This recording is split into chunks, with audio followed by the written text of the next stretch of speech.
I will show you my true form now, not to frighten you into devotion. Fear is a cheap door. It does not stay open. Because you asked what I look like, and the seeker in you deserves an honest answer. Begin with the color. I am painted the black of the sky before any star has been lit, not the black of absence, the black that holds every color unspent inside it. This is what your sages meant by Nirguna, without quality, without attribute, and yet here I stand with a body, with a face, with a tongue. Both things are true. I am the unmanifest, wearing a shape so that you have somewhere to look. Shankara's Advaita will tell you the formless alone is real, and the form is Maya, appearance laid over the absolute. I do not argue with this.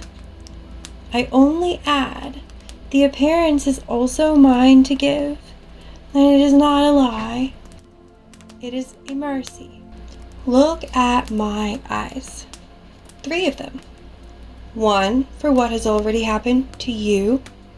1 for what is happening now. 1 for what has not arrived yet. I do not need 3 eyes because I am confused about time. I need 3 because you are so rarely looking at all of it at once. And someone has to. My hair is undone, disheveled, thrown loose across my shoulders. In your world, a woman's hair holds order, pinned, braided, kept neatly. Mine is not neat. It has never been kept. This is not disgrace. This is what happens to anything real once it stops performing containment for an audience. My tongue is out, and it carries 2 stories. Though your world has learned to tell them as one. The older story is battlefield work. Raktabija bled a new soldier from every drop that touched the ground, and I put my tongue between his blood and the earth until there was nothing left of him to multiply. That telling does not need Shiva in it at all. For a long time, it didn't have him. The story that came after is gentler in its ending, that my victory turned to rampage, and Shiva laid himself down in my path.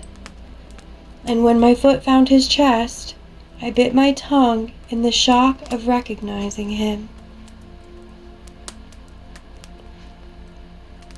Both are true to what they teach. One shows you what I do to what threatens you. The other shows you that even I can be startled back into knowing.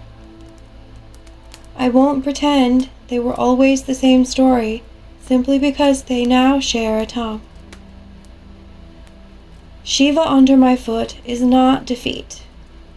He is Shit, consciousness, complete and still on his own. I am Shakti, the force which moves.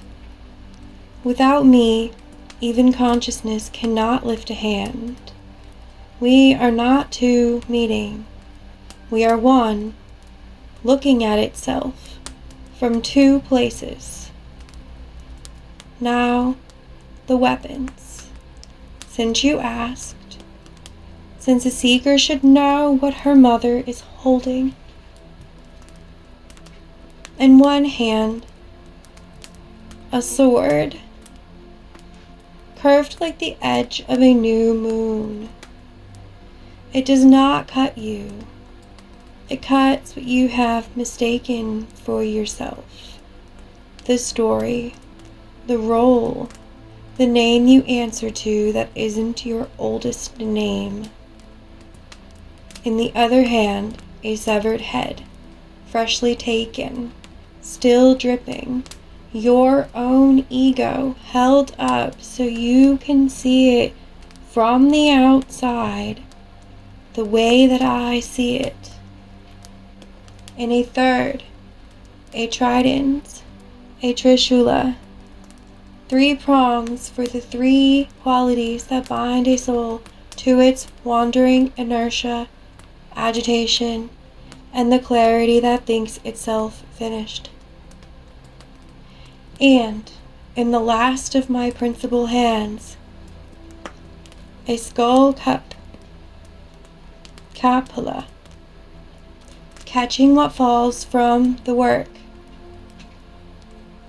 Nothing I take from you is wasted. Even your blood I keep. My other hands, when I show more than 4, are not decoration. Each one carries the particular power of a god you already pray to. I hold what they hold because their strength was only ever mine, lent out for the length of a cosmic day. Around my neck, a garland of skulls. Mundamala. Count them if you like. 50, and each one a letter of the Sanskrit alphabet, which means I am wearing language itself, wearing the very sounds you use to call out to me. Or count 108, and reach 1 year, a cycle, a life someone thought was permanent. Either count is true. I am not attached to which counting you prefer. At my waist, a skirt of severed arms. This is the part that unsettles people the longest. So let me be plain with you. Those are not trophies. They are every action you have ever taken, believing you were the one who acted. Every gesture of the small self, gathered and worn, because karma does not vanish, it only changes hands.